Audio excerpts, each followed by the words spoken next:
Hey, what's happening? Welcome back to another episode of DB Overthinking. My name is D, and today I'm thinking about book talk and anti-intellectualism. Before we get into all of that, I got to give a quick shout out to my Plus Ultra Don't Fretters, my top tier supporters on Patreon, Peggy Luhu and JJ Valdez. Thank you so much for helping to ensure I'm able to keep creating content and put it out as frequently as I'm able. Patreon.com/DFretter if you want to help support the channel, get some bonus content, join the private Discord server, all that good stuff. Kodashfi.com if you want to support the channel but you don't want another monthly subscription to manage, or you can just like this video, subscribe to the page, and hit that noti bell. I got my content creation career journey, whatever, started in the bookish corner of the internet, and something that I've noticed about like book talk and book threads is that these they tend to cycle through different topics of discourse. I don't know if a discussion on anti-intellectualism is being had at the moment. One of the videos that I'm using as a jumping off point is like from 2 years ago.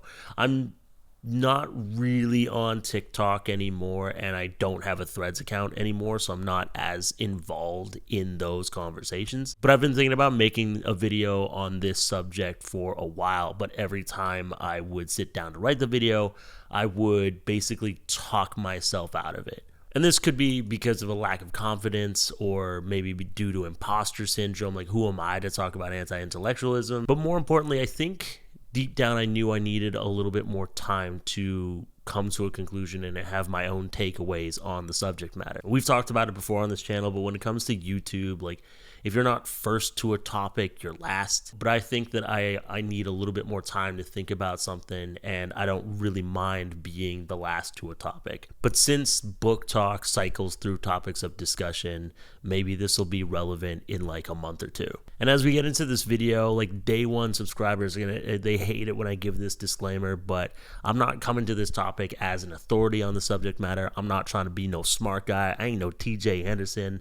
I'm not a learned man, an academic, a scholar, or anything like that. I'm literally just some dude on the internet with a microphone. I'm a yapper. That's why this intro is so long. We ain't even got to the subject matter yet. Okay, so if you've been on Book Talk for the last like couple of years, you've probably at least been aware of conversations around anti-intellectualism when it comes to like people trying to shut down discourse around books or critique of certain books, or even when it comes to like reading taste and stuff like that. And this is me just kind of like throwing in my 2 cents on the whole conversation.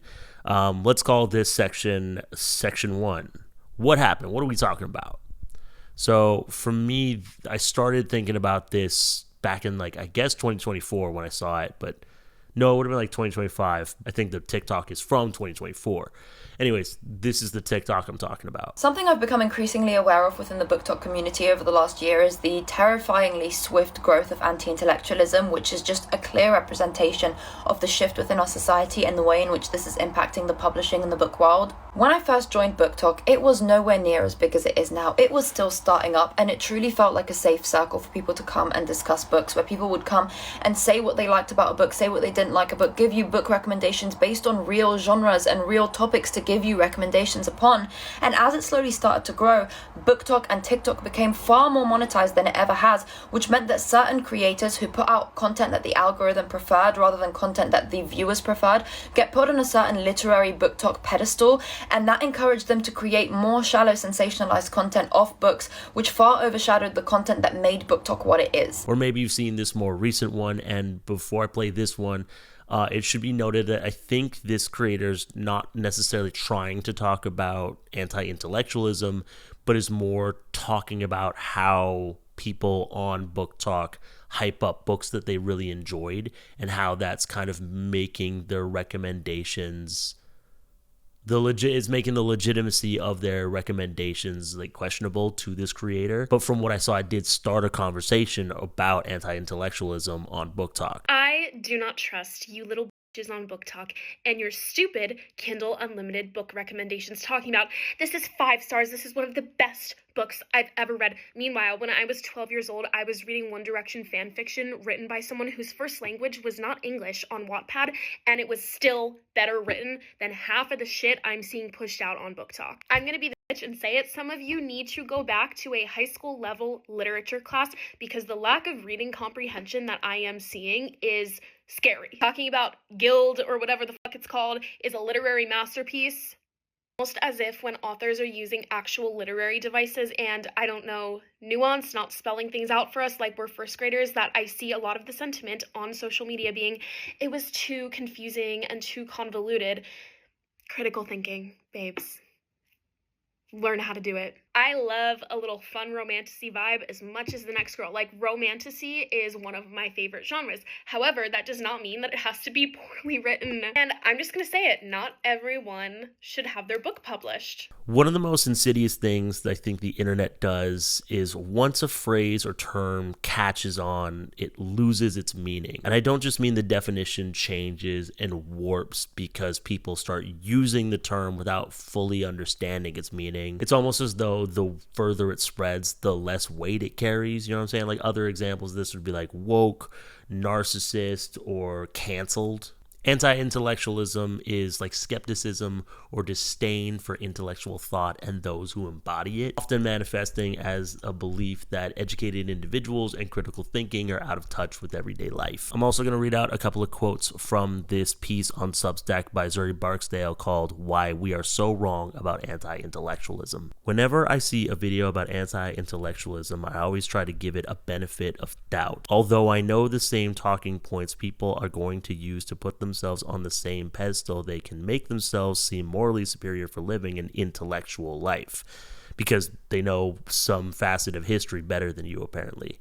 We get mad at people for looking at short-form content and viewing whatever is said as fact, as if we were meant to critically analyze every piece of media that shows up on our For You page out of the thousands we will watch and then forget. Anti-intellectualism to me is the absence of genuine self-awareness and critical thought.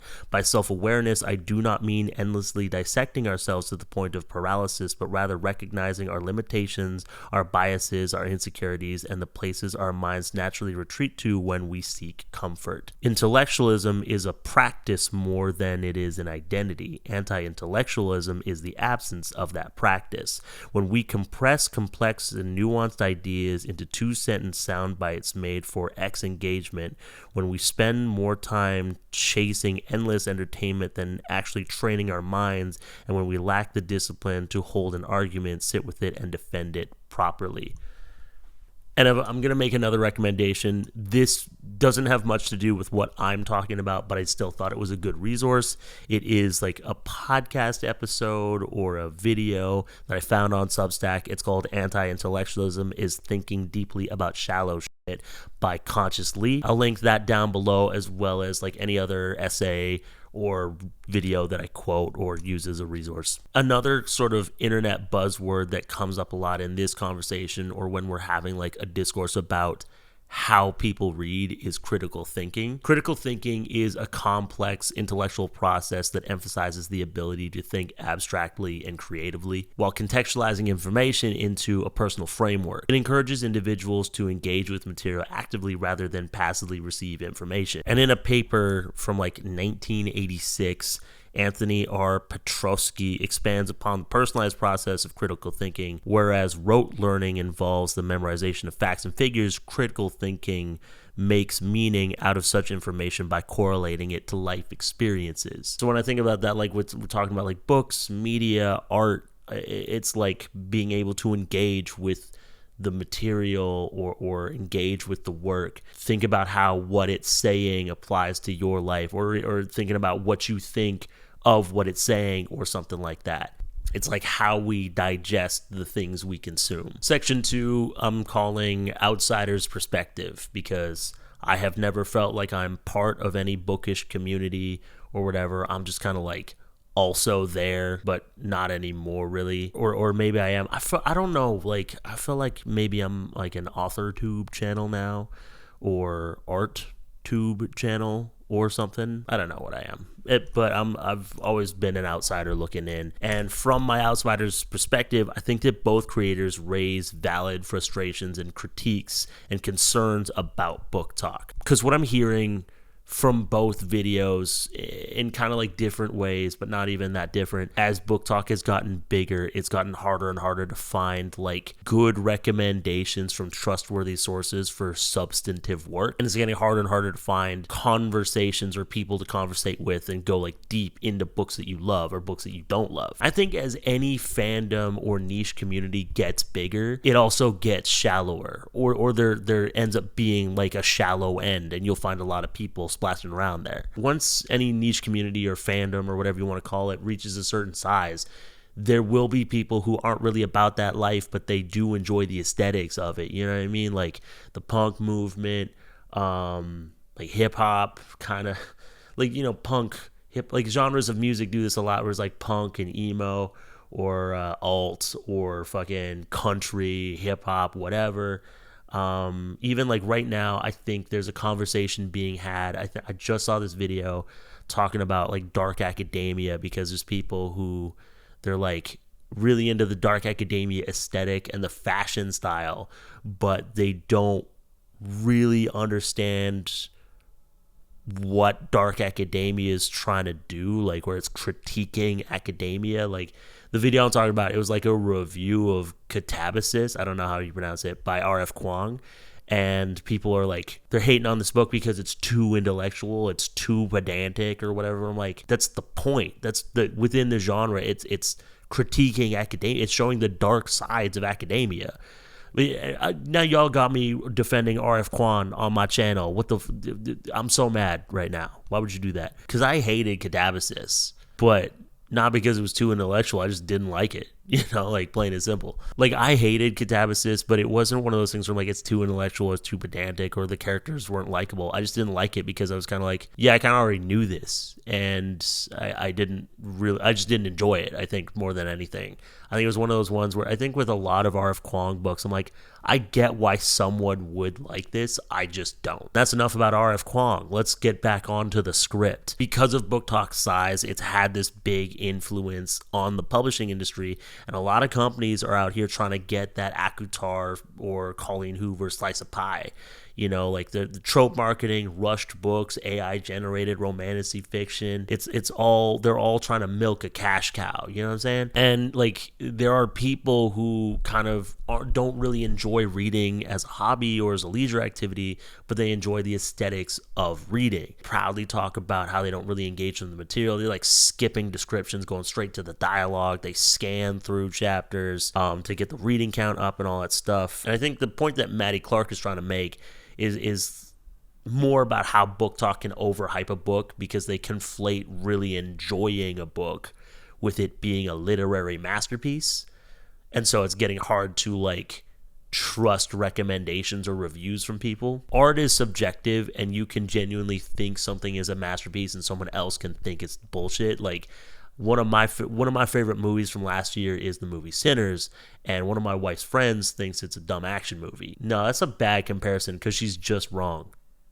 That fell apart, but you know, like it's okay if you think something is a masterpiece and someone else doesn't think it's high quality. That's gonna happen when we're talking about art and books and shit. But also, it's okay to acknowledge that something isn't perfect or it's not a masterpiece and you still really enjoy it. Like, I love a good, bad movie. You know, I love the movie Van Helsing from like 2004 or whatever. Love the Ninja Turtles. Love Hobbs and Shaw, kind of. And the problem that I see with this, I think I made a video on this like 2 years ago, a year ago, but I was talking about like the contentification of literature. And as Booktok's gotten bigger and people aren't really engaging with the books, these companies are like trying to pump out faster ones, so the books are kind of shallow and pedantic. And the market gets saturated with these rushed, poorly written, trope-first books, and publishing companies are getting less incentivized to like publish more substantive work, more imaginative work, more like risky work that isn't following a tried and true formula. You know, like if everyone's kind of like eating up these formulaic books that don't really have much like meat on their bones, why would you take a financial risk on something that's trying to do something different? The market gets saturated with these, and I think that does kind of suck for people. Like if you like these kind of books and you are fine with kind of consuming books as just content and you don't want to sink your teeth into them, hey, good for you. You're eating good right now.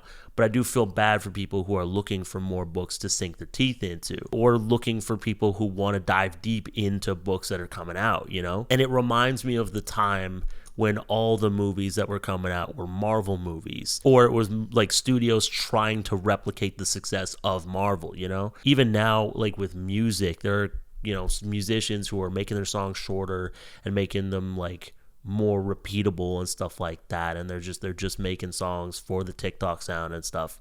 And we're losing albums. Making content where you're sort of expressing these frustrations is fine, because in one way that's going to maybe lead you to people who also want to have these deeper conversations or do have deeper book recs. Like this, I'm going on a little bit of a tangent, but I'm coming right back. Something that used to kind of annoy me when I was on Booktok more often, or maybe too often, but people would post this thing like, I'm trying to read more diversely. Who's got recommendations? Like, hey, recommend me some diverse books. I'm looking for trans authors. I'm looking for black authors. I'm looking for indigenous authors. And there'd always be people in the comments just like, you should do the work. It's like they're also kind of trying to find people to engage with who can like vouch for these books, and maybe you'll make like a connection that way. You know, it's not just the recs. I think these people are also kind of looking for people, you know? I didn't see anything wrong with that. Maybe that's a hot take. That's how I felt about it. I always got annoyed when like, just do the work. Because I think if you got good recs, give them out. I don't know. This is me. But I think expressing these frustrations is fine. But what I think is really funny is anti-intellectualism ends up showing up as a reaction to these videos. Because on Booktok, anti-intellectualism shows up whenever people are trying to shut down conversations that make them feel dumb. In both of the videos that I showed, the creators don't say, and you're stupid for liking Assistant to the Villain. That's kind of what people hear, like, because people identify with the media that they enjoy so strongly. They take any critique of the media or the author or whatever because of like parasocial relationships. They take it all really personally. So you get stuff like it's not that deep, or it's just fiction, let people enjoy things. And like, I don't know if this is a hot take, but I think that if some random person on the internet saying that something you like isn't good can convince you not to like it or dampen your enjoyment of it, you don't like that thing that much. Critically engaging with media is part of enjoying it for some people. Not everybody, obviously. When people don't like what a content creator is saying, you know, as long as it's not harmful or whatever, but if people just don't agree with a subjective opinion, they try to shut down the conversation instead of just keep scrolling or whatever. They're like, no, this shouldn't even happen. I'm going to report you for hate speech because you said Akatar is mid or whatever, and it's crazy to me. That's where I see anti-intellectualism actually come up on Booktok. Kind of like dismiss or try to shut down critique of the material and critique of like, they don't want critical thinking to happen around books, which I think is really strange. Okay, so section 3 is called media diet. Some book talkers who fancy themselves as like intellectuals will spend a lot of time making content bashing other book talkers because they're not like those other book talkers. They'll complain about how Booktok only promotes like the same 12 books or whatever, and all those books are just dumb romantasy or porn or something, and nobody reads the classics anymore and all that shit. And while the two people I showed at the beginning of this video are not what I just described, the people who fit that description are out there on Booktok right now. People who are like, oh, I only read the classics or whatever, they kind of remind me of film bros Glaze and Scorsese, or like gym bro influencers yelling at you for drinking diet soda and eating carbs. In every kind of niche, there's always going to be purists who are trying to create like an in group and an out group and set like metrics to make them better. And they just remind me of these like beige fitness influencers talking about holistic clean eating or something. Fitness is important, you know, it's good to eat healthy, it's good to get enough exercise and stuff like that.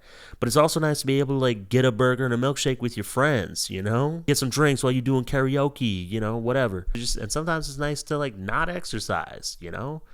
Any morning I don't go to the gym is like the best morning, you know what I mean? And when it comes to like reading and watching things, I think it's good to have a similar approach to our media diet. I forget where I heard the term media diet. I think it was the poet Cleo Wade talking about like social media, or maybe talking about she had been watching too much of the news or something like. I don't remember. I think it applies here. You know, I don't love romantasy.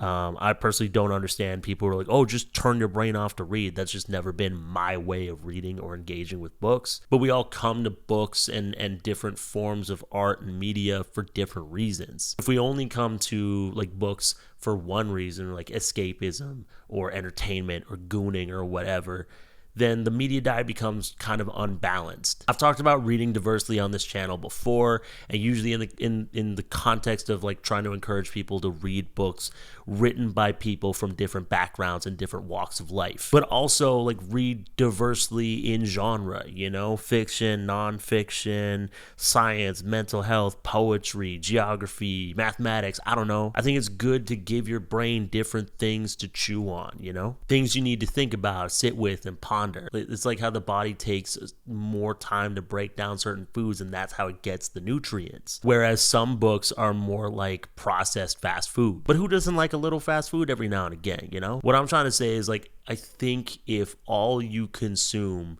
is like the literary or film equivalent to like candy and Big Macs, that's probably not good for you. There's a piece on Substack that's loosely connected to this called Are You Asking Enough of Your Brain by Naomi Alderman.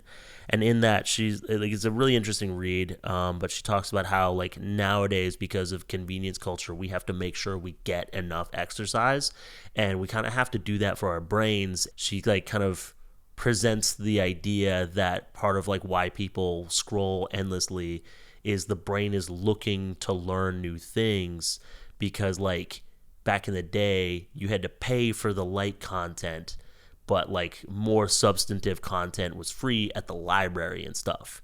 Now it's kind of flipped, where there is endless free light processed content for you to consume, and it's harder to get the more expensive stuff, the more substantive stuff, because now you got to pay to buy the books, or libraries aren't getting the same funding and they're shutting down and all this different stuff. And it's a really interesting read, and I highly recommend it. But what I guess what I'm trying to do is like make the case that it's good to like mix it up, you know? Like I'm not saying don't read this genre, don't enjoy this genre as a treat. What I'm saying is like, and also it could be fun to challenge yourself to read outside of your genre, or to read some nonfiction, or, you know, I don't know, just like mix it up and balance your diet with like a little bit of, you know, candy, a little bit of fast food, some vegetables, some meat and potatoes, that kind of shit. I'm like, and I'm doing this I'm striving for this myself, but I'm trying to be more well-rounded in what I consume. For this channel, I read a lot of stuff that was kind of the formulaic Booktok romantasy stuff, and it affected my relationship with reading. And now I'm like trying to read other stuff, and I'm kind of struggling to enjoy reading now. You know, making content about it was also not great for me. But anyways, I should also note, like, while I'm trying to make this case of like, oh, you know, like add more substantive work to your TBR, because I think it's good for your brain, and anti-intellectualism, and I think that it's good to like engage with media and engage with stuff, and to practice intellectualism. Like sometimes people use like critical thinking or intellectualism as a cudgel. I think Anna Howard on her podcast said that. But it's true, like there are definitely people who use like intellectualism as a tool to shame other people because their taste in books are different. And that's not what I'm trying to do. I'm just trying to make the case of like, it's good to dive deep into things, and it's good to kind of stretch yourself and learn new things. You know, it's good for the mind, and I think it's healthy. And also my own personal philosophy when it comes to like fitness and eating healthy and stuff is like, when it comes to exercise, making sure you get enough exercise, like the best way to make sure you get enough exercise is to find something you enjoy doing, or that you're able to do, and do that. Like if you don't want to go for a run, but you enjoy going on an evening walk with your partner after work, or playing pickup ball with your friends every Saturday, or swimming or something like that. Just go and do that in the same way. Maybe reading a science book is really boring, but you enjoy kind of scrolling through Wikipedia articles and learning random history facts, or doing Sudoku or something like that, you know? Because I think, like, while it can be concerning and, dare I say, flabbergasting to find out there's people who, like, aren't really about that life. They only enjoy the aesthetics of reading or the aesthetics of dark academia. They scan books, they skip dialogue, whatever. Like, that can be flabbergasting for sure. You're valid for that. But spending your time bashing people for it doesn't mean you're an intellectual. It means you're an asshole. Cannot handle, like, and at the same time, I think, like, rejecting critical thinking or critical discussions or deep discussions about books, no matter what the book is, I think that's anti-intellectualism. And if that makes you uncomfortable, maybe sit with that, reflect on that, instead of trying to end a conversation when you could just not participate in it. And I think everyone can stand to kind of, like, mix it up, enjoy the healthy stuff or the more substantive stuff, and enjoy a little bit of junk food. You know what I'm saying? Like, I love reading neuroscience books, like mental health books, like old philosophy stuff by activists and educators. I also love a dumb punch 'em up shonen anime, you know? Like, the last couple of videos I didn't, like, say, and this last section's called conclusion. Maybe I should. I called this section 4 wrapping it up, which just means conclusion. I don't know. People told me that they like it when I say the sections out loud because it helps them figure out where they are in the video. So section 4, wrapping it up. Anti-intellectualism fluctuates throughout history. There's moments where it's on the rise and moments when it's not. And I think right now we are having a moment of it. And I do think that people talking about like the classics and like we were once in a literary golden age, or maybe looking at history through rose-colored glasses or something like that, bashing other people for their reading taste isn't going to enact the change that you want to see. And it's not going to help you find the community that you want unless you want a community full of pretentious haters. Then I guess, yeah, go for it. There's also like I didn't add it into my script because I didn't want to add too many essays or resources and then run out of them. But maybe I'll just use them again. I don't know. Another one that came to mind is like, we've always been distracted by Joe Saldanik. Our attention span has never been what it used to be. And at one point, you know, there was even like philosophers saying there's too many books. Okay. And I just think that's really interesting given how some people talk about like, oh, like what happened to books? You know, at one point books were the doom scrolling of the day or the cocoa melon of its time or whatever. And like, yeah, I remember talking to my parents about this once, and my dad said something like, you know, Grandpa used to just read the newspaper instead of being on his phone. We've always been trying to find ways to ignore each other. I think there's nothing wrong with like wanting to mostly critically engage with stuff, but I think when you're being a pretentious dickhead about it, that's not cool. And on the flip side, not wanting to read the classics because you think they're boring is valid, but trying to shut down any criticism of your favorite fairy smut isn't. You don't have to be a part of the conversation, but rejecting critical thinking is anti-intellectualism. And I try to keep this conversation more focused on like reading and consuming art, but that does have repercussions in the wider scope of life. And I think it's important to diversify what we consume as like literal food for thought, because if you're not like trying to feed your brain and keep engaging with it, much like muscles, if you don't use it, you lose it. You know what I'm saying? And I would hate for you to lose your mind. And that's pretty much everything I had for this week. So thank you so much for watching this video. Thank you so much to the patrons for your support. Patreon.com/dfredder if you want to support the channel, get some bonus content, join the private Discord server. Codeshby.com if you want to support the channel, but you don't want another monthly subscription. And if you don't have any discretionary entertainment funds, that's all good. But please don't forget to like this video, subscribe to the page, and hit that noti bell. My name is dfredder. Don't fret. I'll see you next time. Peace out.